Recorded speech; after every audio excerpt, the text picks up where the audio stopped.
எதுக்குடா அவன் பின்னாடி உங்களை அனுப்பி வச்சேன்? போலீஸை பார்த்ததும் தொடர் நடிக்க ஓடி வர்றதுக்கா? நல்லா தின்னுட்டு மரம் மாதிரி வளர்ந்துருக்கீங்களா? ஒன்னுத்துக்கு லாயக்கில்ல. எப்படா மாட்டினாம? தெரியல சார். ஆமா, இதை மட்டும் சொல்லு. போனவன் போலீஸ்கிட்ட சிக்கனானா இல்ல செத்துட்டானான்னு ஒரு அளவும் தெரியல. ஏற்கனவே அவனால ஒரு பெட்டி போயிருச்சு. இப்ப அடுத்த இடி வேற. பெட்டியோட அவன் போனது போலீஸுக்கு பிறகு தெரிஞ்சது.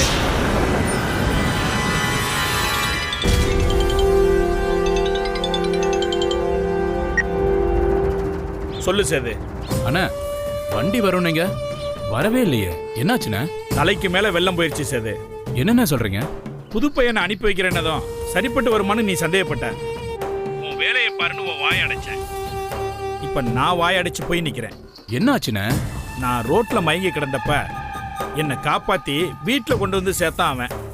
நான் யாருன்னு அவனுக்கு தெரியாதுல்ல.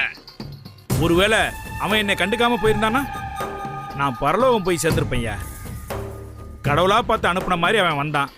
உயிரை காப்பாத்தின அவனுக்கு 1 லட்சம் ரூபாய் பணத்தை கொடுத்து அனுப்பி வச்சேன். அதோட விட்டனா. அப்புறம் அடுத்த நாள் வேலை இல்லைன்னு வந்து நின்னான். ஒரு 1 லட்சம் ரூபாய் தூக்கி கொடுத்து போய் பெட்டி கடையை வச்சு பொழைச்சுக்கன்னு நான் சொல்லியிருக்கலாம். என் நாக்குல சனியா? என்கிட்ட வேலை பார்க்கறேன்னு நான் கேட்டு தொலைச்சிட்டேன். படிச்ச பையன், துபாயில வேலை பார்த்தவன், நம்ம வேலைக்கு தோதா இருப்பான்னு மனசுக்கு படிச்சு, அதனாலதான் கேட்டேன். ஆனா சொதப்பிட்டான். அண்ணா, பொட்டி என்னாச்சு? என்னாச்சு?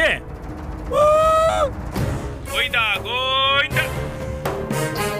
போலீஸ்ல மாட்டிக்கிட்டா சேதவன். பொட்டியை போட்டுட்டு தப்பிச்சு போயிட்டான் அந்த புறம்போக்கு.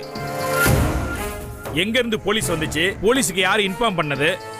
பொட்டியை போலீஸ் பார்த்துச்சா, சீஸ் பண்ணிச்சா? ஒரு இளவும் தெரியல எனக்கு. பெரிய சிக்கல்ல மாட்டிக்கிட்டே சேது. சேட்டு என்னை எப்ப கூப்பிட்டு கும்புற போறான்னு தெரியலையா? அவனுக்கு பயந்துட்டு தான் நான் சுத்திட்டு தெரியறேன். சரி, முதல்ல நீ கிளம்பி வா. அண்ணா, நான் எதுக்குண்ணே? நீ கிளம்பி வா, நான் சொல்றேன். சரிண்ணே.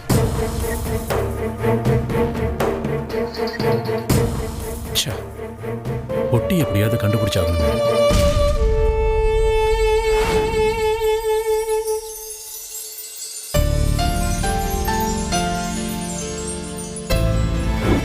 அப்போ நீங்களா ரிசைன் பண்ண மாட்டீங்க. ஓகே, வெளியில போங்க. நானே உங்களை டிஸ்மிஸ் பண்றேன். சார் போங்க தண்டோஸ், கெட் லாஸ்ட். சார், இது நியாயம் இல்லை சார், அராஜகம் சார். எது நியாயம் எது அராஜகம்னு நீங்க எனக்கு சொல்ல வேண்டாம். செக்யூரிட்டி, நான் என்ன சார் தப்பு பண்ணேன்?